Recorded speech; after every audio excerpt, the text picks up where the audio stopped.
အားလုံးပဲမင်္ဂလာပါပေါ့နော်ဒီတစ်ခေါက်မှာကတော့ပြောမယ်ဆိုရင်တော့အရင်ထူးခြားတဲ့သတင်းတစ်ခုနဲ့တင်ဆက်ပေးချင်ပါတယ်အဲ့ဒါကတော့ဗာလဲဆိုတော့ပေါ့နော်ပုံမှန်အဖြစ်ဆိုရင်ပေါ့နော် US ကပဲသူ့နိုင်ငံကိုဘယ်နိုင်ငံကလူတွေဝင်လို့မရအောင်ဆိုပြီးတော့ပြောမယ်ဆို travel ban လောက်လာတယ်ပေါ့နော်ရှိတယ်ပေါ့နော်အခုကတော့ US ကိုနောက်ထပ်ပညာပြန်ပြောင်းလာတဲ့နိုင်ငံရှိတာပေါ့နော်ဒီပြောမယ်ဆိုရင်အဲ့ဒါကတော့ဒီ2025ရဲ့ဒီဇင်ဘာလ31ရက်နေ့မှာသူတို့ US နိုင်ငံသားတွေကိုသူတို့နိုင်ငံထဲလာဖို့ပေါ့နော်ပြောမယ်ဆိုပိတ်ပင်လိုက်တဲ့နိုင်ငံရှိတယ်အဲ့ဒီအကြောင်းနဲ့ပတ်သက်ပြီးတော့ရေးထားတယ်ပေါ့နော်ဒီနေ့ကိုကျွန်တော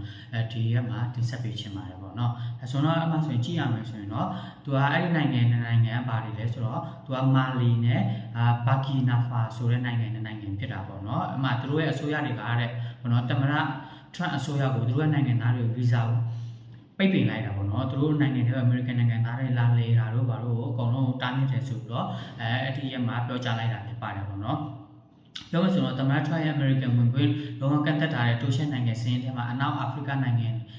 ကလည်းမကြခင်ကထပ်သွင်းစဉ်းစားခဲ့တာလည်းဖြစ်ပါတယ်ပေါ့နော်အဲဆိုတော့ American နိုင်ငံတွေနဲ့ကိုလည်းပေါ့နော်အလားတူတုံ့ပြန်သွားမယ်ဆိုပြီးတော့ဒီနိုင်ငံကလည်း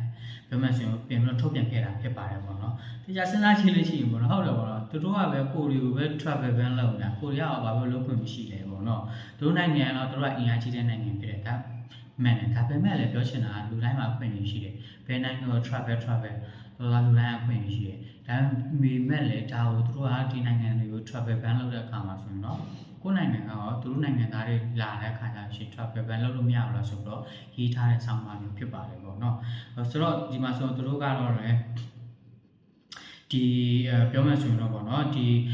ဘာကီနာဖာဆိုတဲ့ဒီပေါ့နော်အပြန်အလှန်နဲ့ဆောင်ရွက်တာဆိုပြီးတော့ပေါ့နော်ဒ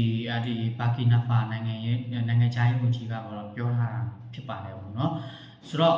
မာလီဆိုရကလည်းပေါ့နော်အမေရိကန်ရဲ့ဒီသူတို့နိုင်ငံကိုtravel ban လုပ်တာနဲ့ပတ်သက်ပြီးတော့ပေါ့နော်သူတို့ကလည်းလုံးဝကိုအကြီးအကျယ်ပေါ့နော်စိတ်ပြက်ပါတယ်ဆိုပြီးတော့လည်းဖွင့်ပြောထားတာလည်းရှိပါတယ်ပေါ့နော်ဒီမှာထပ်ပြီးတော့ကြည့်ရမယ်ဆိုရင်ပေါ့နော်နောက်ထပ်နိုင်ငံကလည်းပေါ့နော်ပြောမှဆိုရင်နီဂျဲကလည်းပေါ့နော်အမေရိကန်ပေါ်ပြည်ပဝင်ခွင့်ကန့်သတ်ကြောင်းထပ်ပြီးတော့ကြီးညာတယ်ပေါ့နော်ဆိုတော့ဒီပြောမှဆိုရင်ဟိုအနောက်အာဖရိကနိုင်ငံတွေတော်တော်များများကပေါ့နော်အမေရိကန်နိုင်ငံသားတွေသူတို့နိုင်ငံကိုလာဖို့ဝင်ခွင့်ပိတ်ပင်လိုက်တယ်ဆိုတော့ထပ်ပြီးတော့ပေါ့နော်ကြီးညာထားတာလည်းဖြစ်ပါတယ်ပေါ့နော်ဆိုတော့နောက်ထပ်အဖွဲ့ဝင်နိုင်ငံကထပ်တူလာတယ်အဲ့ဒီနိုင်ငံတော့ပါလို့ဆိုတော့နီဂျဲပေါ့နော်ဆိုတော့ဒီနိုင်ငံတွေတော့ဒါပေမဲ့အထူးကြည့်တဲ့အခါကျတော့ဒီနိုင်ငံတွေကအဲ့ဒီ၃နိုင်ငံကပါတယ်လဲဆိုတော့ဒီလိုကလည်းပြောမှဆိုဆရာနာသိမ်းထားတဲ့နိုင်ငံတွေဖြစ်နေတာပေါ့နော်ဆိုတော့ကျွန်တော် luckily ပေါ့နော်ကံကောင်းစွာနဲ့ပြောမှဆိုတော့မြန်မာနိုင်ငံကတော့ US နိုင်ငံသားတွေကို travel ban လုပ်တဲ့ချိန်မှာမပါဘူးပေါ့နော်ဒါပေမဲ့အမေရိကန်တော့ပေါ့နော်သူရဲ့ပြည်ဝင်ခွင့်တွေမှာဆိုတော့မြ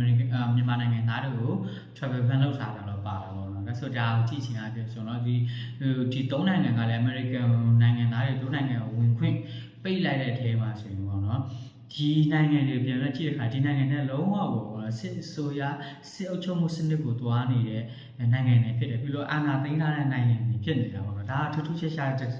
ဖြစ်စင်မှာပေါ့နော်ပြောမှဆို American နိုင်င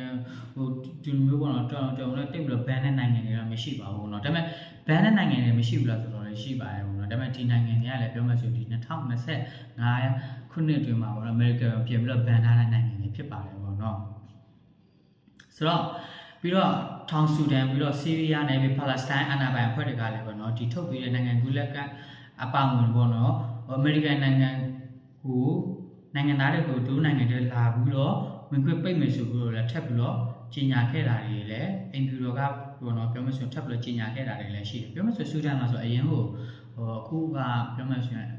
အရင်ကမောက်ကမှလည်းဖြစ်နေတာပေါ့ဆိုတော့ခရစ်ယာန်တွေကိုတတ်နေတယ်ပြီးလို့ရှိရင်တို့လူမျိုးချင်းတွေလည်းပြန်ပြီးတတ်နေတဲ့ဥစ္စာပြောမယ်အဆိုးပြုံတက်ပတ်မှုကြီးဖြစ်နေတာပေါ့နော်အဲဆိုရင်ကျွန်တော်တို့ပြောမယ်ဆိုတော်တော်လို့ဆိုးတဲ့အခြေအနေမျိုးဖြစ်နေဒါကြောင့်မို့ American နိုင်ငံနဲ့တို့နိုင်ငံကိုဘန်နာတဲ့ထဲမှာပါတယ်ပြီးတော့ဆီးရီးယားနဲ့ပါလက်စတိုင်းဆိုလည်းကျွန်တော်ကြည့်တဲ့အတိုင်းပေါ့နော်ဒါကလည်းစစ်ဖြစ်နေတဲ့နိုင်ငံတွေပေါ့နော်ဆိုတော့ဒီနိုင်ငံတွေကလည်းပေါ့နော်သူတို့ကလည်းပြောမယ်ဆိုအချမ်းဖတ်မှုတွေအများကြီးဖြစ်နေတဲ့နိုင်ငံတွေဖြစ်တဲ့အတွက်ပေါ့နော် American ကလည်းဘန်နာတာဖြစ်တယ်ပေါ့နော် luckily မြန်မာနိုင်ငံကတော့လည်းဟောပါသွားတဲ့စင်းထဲမှာပါသွားတော့ပေါ့နော် American ဝင်ခွင့်ထဲမှာဝင်ခွင့်လို့မရနိုင်ငံထဲမှာပါနေတာပေါ့နော်ဆိုတော့ဒါကိုကြည့်ချင်ရဖြစ်ပေါ့နော် American ကလည်းသူတို့ပြင်ပြီးတော့travel ban လုပ်တယ်လို့သူတို့နိုင်ငံတွေကလည်း American ပြင်ပြီးတော့ travel ban လုပ်တယ်ဆိုတာပေါ့နော်ပြင် ထုတ်ပြန်ထားတယ်ပေါ့ဒါအစိတ်ဝင်စားစရာအကောင်းဆုံးသတင်းတွေကနောက်တဲ့သတင်းတစ်ခုဖြစ်ပါတယ်ပေါ့နော်ဆိုတော့ဒီလိုမျိုးသတင်းတွေကိုနေ့စဉ်နဲ့များ update လုပ်ပေးနေမှာမို့လို့ပေါ့နော်ထပ်ပြီးတော့